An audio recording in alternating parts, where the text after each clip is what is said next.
Hi guys. Welcome back. Welcome. Today,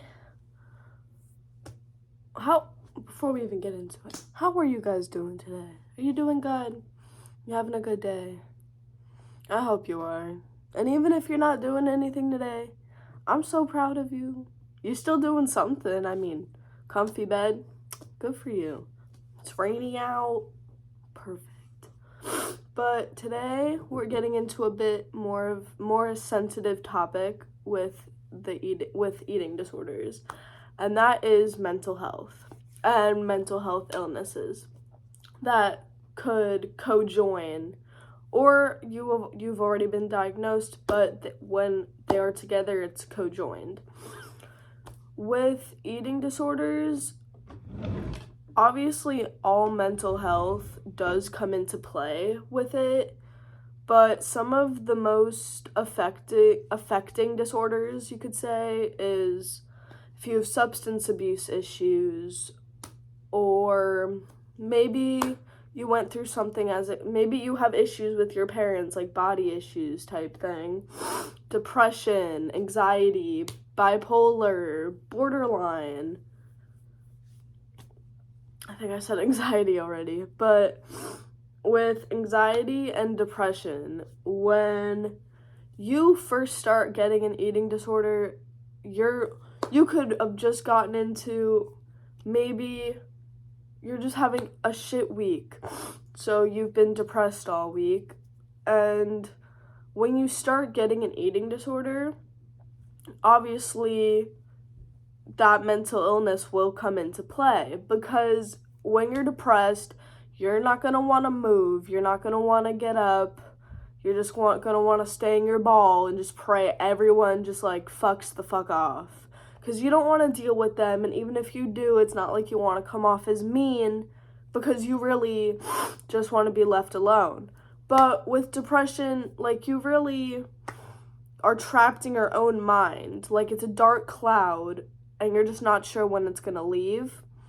And so when an eating disorder comes into play, you're going to be sitting in your bed and maybe you're going to be, oh, I'm so fat. Oh, I don't know why they took that picture of me. I look like that. And that might not even be true, but it's the body dysmorphia that's also coming into play. And then boom, you're in this depressive episode or state. I was itching my septum. But you're in that state, so your first like reaction isn't really gonna be, oh, I'm gonna make myself some food. You are going to sit in that dark cloud. You are going to sit in that room until as much as it's weird to say, until it passes over. Pretty much. Or if you're on medication, maybe you have to get medication sorted out. But you're really just in that state until your brain but while you're in that state is probably when you're going to go into your peak, because all you're thinking is bad things. All you're thinking is, oh, I'm a horrible person because this, oh, I'm fat, I'm this, I'm that. And none of that may be true. Even if it is, I'm sure there's people that want to help you, because there's no problem. But if you don't have like I say in all my videos, if you don't have a good support system, you're going to notice, obviously, you're dropping weight very quickly. If you're in a depressive state or episode, you're probably not even drinking water. So you're getting to the point where you're very, very malnourished. But when you finally snap out of that state, the second you feel a cramp in your stomach, you need to get crackers in there or something. I'm telling you, as much as it's going to suck, as much as your brain is going to yell at you and go, oh, you're such a fat bitch because you ate the cracker. Oh, you're a horrible person. Tell it to shut up, okay? You can eat the cracker. You can have a whole thing of saltines and be perfectly okay. But That's like the most important thing. If you get trapped in that dark cloud, you really feel like you can't help yourself. You really feel like you can't get up. And on top of that, an eating disorder comes in. Obviously, you're going to reach your peak a lot quicker than maybe someone that, obviously eating disorders are awful, but you would probably drop weight faster than someone who just, let's say they don't have a mental illness and they just have anorexia. It just happened.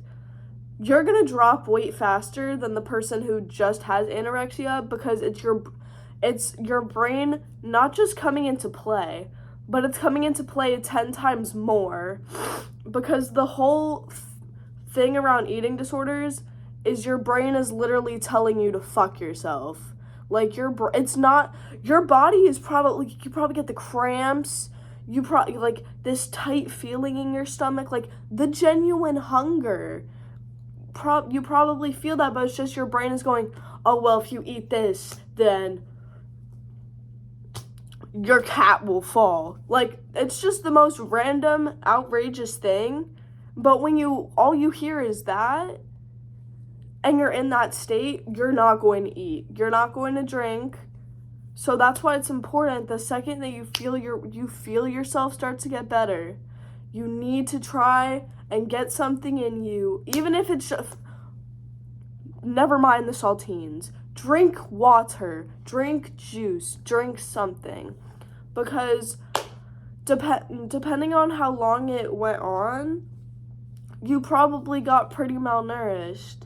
And that's also why, I'm going to get into that later, but that's also why it's so hard to recover if you have a mental illness, because your brain is coming into play probably 10 times more than just someone who is mentally fine, but somehow some social interaction, you can be traumatized and not get mentally ill, but all that kind of shit. Let's say just something happened and they got anorexia, you're gonna drop weight faster because of how your brain is in that moment. But moving on to anxiety, and this could go for any sort of anxiety, like social anxiety, stuff like that.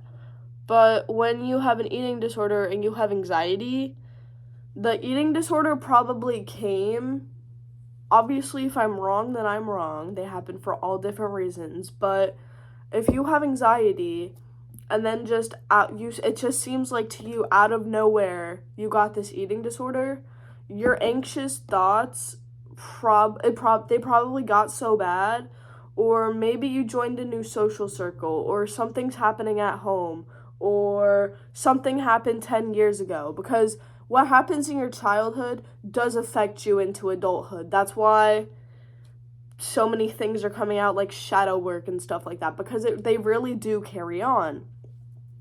But most of the time, it's you were in an environment that got you so anxious, and there was nothing you could do to fix it, but the one thing you could control was food.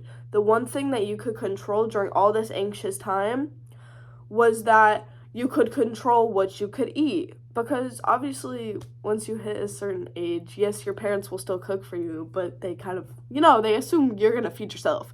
So, but in all seriousness, that is probably one of the few things that you might have control of in your life, or that was just the final resort. You just suddenly woke up one day and you were like, oh my god, like I haven't ate anything in 3 days. But it has just completely wiped your mind, because you have all these anxious thoughts going on. Maybe you're itching, maybe you're itching, maybe you're just, there's just something going on that's making you so anxious and you just can't get away from it. Like I said, maybe it's a household, social group, stuff like that.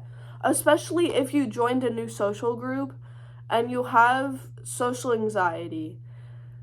These people if it's just a happily you get invited into the friend group, I promise you there's probably no other secret intention, stuff like that. But obviously, when you join a new friend group, or you join a new activity at school or something, or you join a new activity just in general, you join a club. And let's say you're nothing like these people, but you have the same interest. You have that one interest. But in your head, you're going to be thinking, oh my God, I don't look anything like these people. I need to look like that. And then boom, all the thoughts start coming in. Maybe you're not, some people don't, but you start hyperventilating. Your chest gets tight. Oh my God. Sometimes it doesn't get that far, but obviously for certain people, new environments are very difficult, especially if you have underlying low self-esteem. That's also where most eating disorders come from, is because no matter how beautiful, handsome the person is, if they don't have good self-esteem, they are not going to believe anything that you're telling them. You could literally be a model, right? And let's say you have low self-esteem. No matter what these people tell you, you're just going to be like, oh, well, I saw myself this morning. I think I look like this. And that is not true at all. But obviously, when you're trying to fit into these social groups, let's say you have friends that like to work out or do Pilates, something like that. So obviously, they have a very fit body type because they've been working hard for it. They probably eat salad, stuff like that. They've been working very hard to look like that. But you had no idea. You don't know that. To you, these people just woke up one day and they started looking like this. And understandably, if you have low self-esteem and anxiety, even if you know these people probably do like you and they're very welcoming, you're going to be insecure. You're going to be like, oh my God, they're going to notice one thing that's not like them and they're going to talk about me. And obviously, like, you don't want people, like, being nice to you, like, standing in front of you and being nice, and then they go to, like, the same, like, area you're trying to get into, and then they just, like, talk only bad. It's an understandable insecurity that people might talk about you, stuff like that, because I'm not sure how old the people that are watching this are, but whatever age range, it doesn't matter. But that's honestly what happens. And then with recovering from anxiety, that's probably one of the hardest ones to recover with an eating disorder and anxiety when they're co-joined. It's probably one of the hardest things to recover from because this happened in the first place because you were so anxious that you didn't look a certain way that you literally starved yourself, made yourself throw up, this or that, just to look a certain way. And maybe you turn out looking a certain way, and then guess what? What if they don't like you? Because, like, it just turns into a whole thing because the thoughts, they don't stop. They just keep coming, and it's all bad, nasty, nasty things. And obviously, you don't want to hear that from your own brain. So that's why I will repeat this until it gets through someone's head. Have a good support system. If you have bad parents, some people don't get lucky. And for that, I pray for you every day. I love you. I'm so sorry. Parents become parents to love, respect, produce something that, yes, is better than them, but that's why you should push it 10 times harder. So if you don't have a good support system from your parents, I feel for you. I'm sorry. If you ever need someone, please reach out to me. I know some of the people viewing this have me on Snap, so hello. But again, it really is difficult, and especially when mental health comes into play, you have to be 10 times more careful because it's a lot more sensitive. Even though eating disorders all alone, all by themselves, are horrible, have their own stigma around them, when you conjoin the mental health, it just spikes and it just gets worse. But another one with OCD, and this is again like what I said with the anxiety, with the control issues. With OCD, obviously, it's not not for all people, they don't feel the need to clean everything, but they want to know that they're in control of their little organized area. Even if it's chaos, it's their organized chaos, you know? So let's say this person has OCD and this is happening in school, or they just got into college, or they're starting their first adult job, you know, something like that. But you can't control that. Probably like the first week in, it's going to be a little unstable because you're adjusting. People with OCD don't really like to adjust. They want it to go from one to the other, and everything is perfect like that. But that's not how the world works. So, with the control thing with eating, that's probably the one thing during this time of instability that you can control. You can control what you eat, when you eat, how you eat it. So if not eating is the only thing you can control in your life, is when you can eat, you're going to, even if you know your body needs that, you're going to take it away from yourself. Because this is the one thing I need to control. This is the one thing. You're panicking. There's a panic. Understandably, there's a little panic. And with some people, their brain will just go right to, oh, this is what I can control. I can't control anything else, but I know I can control this. And understandably, yes, that's correct. Like, if you really do have like something that chaotic, unstable going on, and eating's the one thing you can control, taking it away is something you shouldn't do. You should instead schedule it to help yourself. Maybe you're trying to figure out a schedule, maybe for college, work, whatever. You're trying to figure out a schedule just in general. You can start, not journaling. I know journaling is something a little difficult to start, but you could get a journal and just write like Monday, Tuesday, Wednesday, Thursday, like write down and schedule when you eat. Instead of completely taking it away, you're scheduling it, and you still have the same amount of control than as when you were taking the food away. Because taking food away from yourself is not really teaching yourself anything, but food is bad. Food will do this to you, food will do that. That's all you're training your brain to do when you start taking the things it needs. Literally, you start taking what it needs away from it, it's going to think it did something wrong. Your body's going to, maybe you have trauma in the past, stuff like that. Your inner child. Oh my God, what did I do wrong? Who did blah, blah, blah. You're going to so try and make a schedule. Even, maybe you don't want to write it down. Maybe you need reminders. Try and set it up on your phone. Just little things. And even if you don't have, maybe you don't have a support system that is your parents. If you have grandparents, other people in your family, go to them. Ask for help. If you really feel like you can ask them for help, ask them. Go to the people that make you feel comfortable. But, I'm sorry, this is long, but, next is, borderline personality disorder, and that is, I'm not sure of the full description, but I know it's when you're making you have to make different personalities to fit in whatever with certain people, maybe your family, stuff like that. You had to become a certain way to survive. So no one knows who the real you is. They just know the different personalities. But with borderline, that's also another one.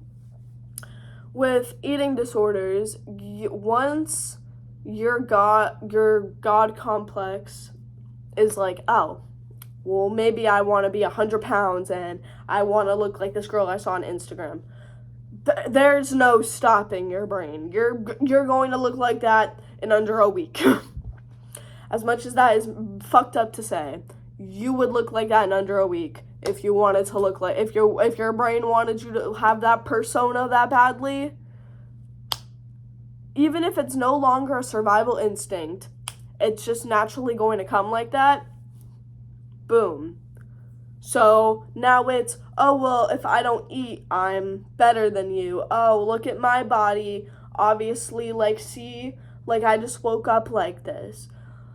But why I repeat it so much is because these models and, like, all these dudes who, like, have their amazing pumps, stuff like that, they don't wake up like that, okay? Like, they've been cardio, Pilates, lifting, whatever, going on walks. They've been doing that for a long time. They've been eating a certain way. They've been eating extremely healthy to keep themselves that way, not starving themselves. Well, depends on the person, because I know a few people have been, like, debunked or something.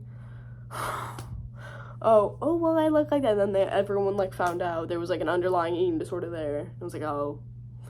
But with borderline, the only reason why that is definitely not scary for the person, but it's definitely scary for everyone around you. Same with bipolar. They are not the same thing at all.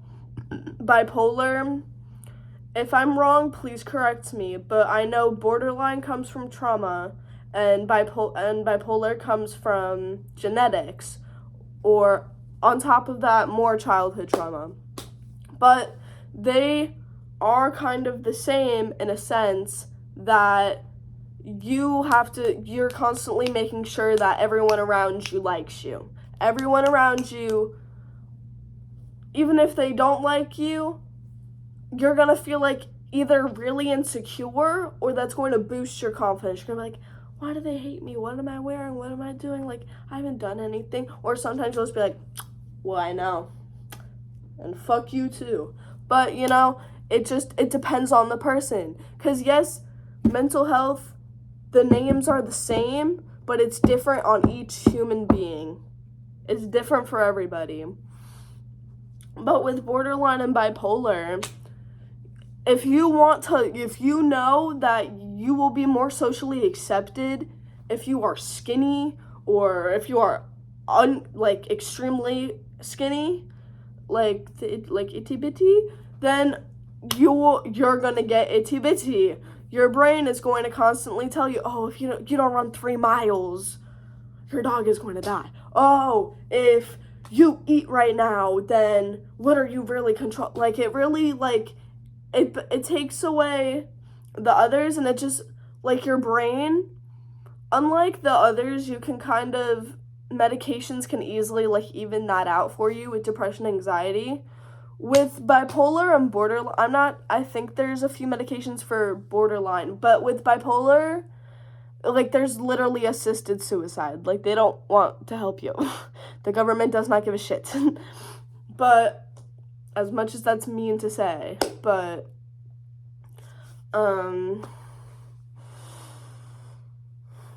it's just so much harder to recover when you are mentally ill, because on top of the eating disorder telling you, oh, well, your people are only gonna like you, obviously, if you look like this picture you saw on Instagram. With the mental health, it's the bad thoughts. It's the constantly spewing bad thoughts. Even if it's not bad thoughts, maybe they're angry, maybe they're sad. It's just such a mix of negative emotion that you really don't know how to get yourself out. And I will make another video tomorrow, hopefully, on helpful tips, tricks, to help recover with mental illness. But I just wanted to bring some awareness to that, and I think it's a video for today.